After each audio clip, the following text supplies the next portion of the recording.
Is there anything you learned from your architecture days that like you still practice today?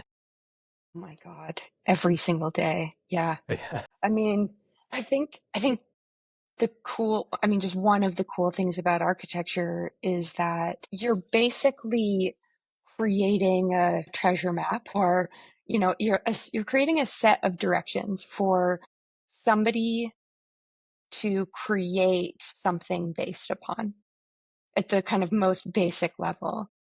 Yes, there's all the cool conceptual stuff that I was referencing, but at the end of the day, your job is to create drawings and kind of verbal directions that are written, they're written down for somebody to kind of understand your intent and then create an object in the world. And I think that it treats you,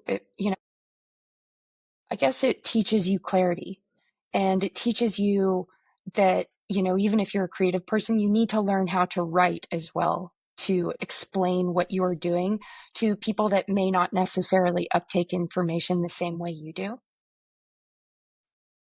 So not only do you need to be accurate, but you need to be able to lay something out clearly, both just like in a visual graphic sense, but also you're kind of telling a story of the building as it gets assembled from the ground up.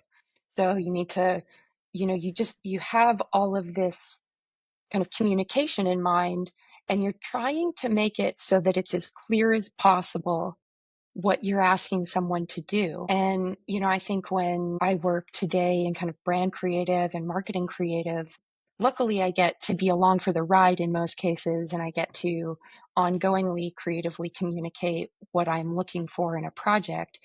But it really does help that kind of written and verbal and visual communication.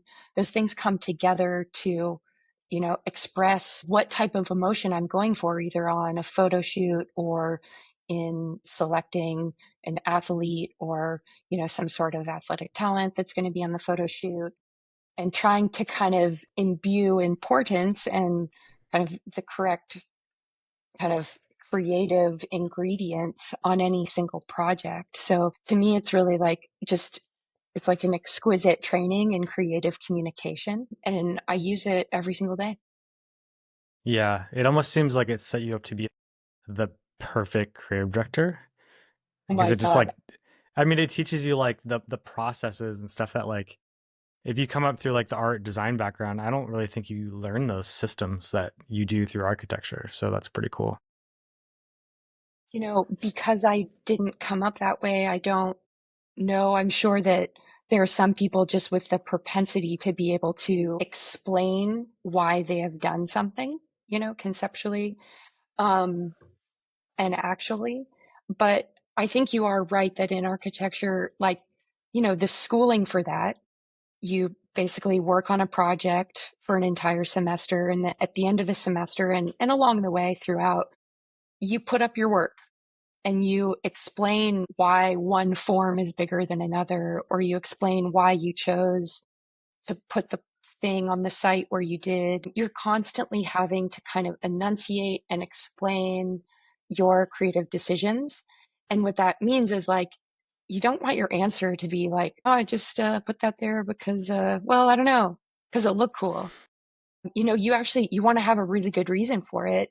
I think it creates, in architecture, it creates meaningful and functional spaces that respond to the environment. But in brand creative, it just means that it puts more meaning and intention behind the communication and the creative that you're actually making, because brand creative in a lot of ways is like, yes, it's cool, it is art, but they're pieces of communication that you're hoping people to pick up, certain things from, whether it's an emotion or whether it's information about a product that the company is hoping people will be interested in and buy.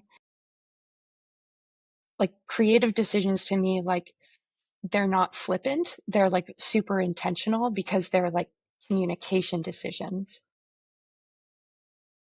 I think at times it can feel a little bit cumbersome to have so many ingredients need to go into a creative output. And it can kind of seem technical in a way.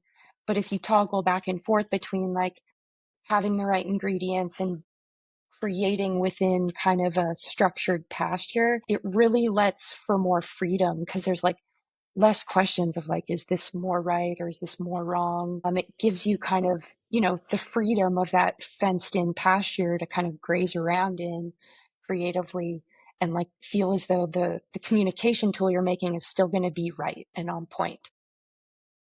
Yeah, yeah, totally. That's really good stuff right there. I think a lot of people struggle with wanting just to make something cool, but taking a step back and really asking yourself why you're making it is super important for sure. Yeah, I think, I mean, again, that toggle between like, okay, there's a reason I'm doing this, and then you switch off that kind of reasoning side of your brain and you're like, and now does it look cool?